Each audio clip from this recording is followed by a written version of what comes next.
Saudaraku, siapa yang tak kenal dengan sosok Marshanda? Belakangan, Marshanda menjadi sorotan netizen karena diduga sedang dekat dengan Vicky Prasetyo. Keduanya pun menunjukkan momen kedekatan mereka di media sosial. Mengutip dari grid.id dari akun Instagram @lambe_danu pada Selasa 9 Januari 2024, terlihat momen Vicky Prasetyo dan Marshanda membuat konten bersama. Vicky Prasetyo dan Marshanda tampak joget TikTok berdua. Dalam video lain, tampak pula Marshanda yang kepedesan dan langsung diberikan air oleh Vicky. Netizen pun segera memperingatkan Marshanda untuk menjauhi sang gladiator, mengingat rekam jejak Vicky yang dinilai tak baik. Seperti diketahui bahwa Vicky Prasetyo telah menikah beberapa kali dengan sejumlah wanita.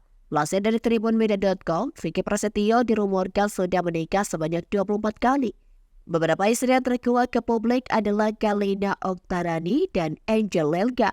Zaskia Gotik juga sempat membuat geger karena pernah menggelar pertunangan dengan Vicky Prasetyo.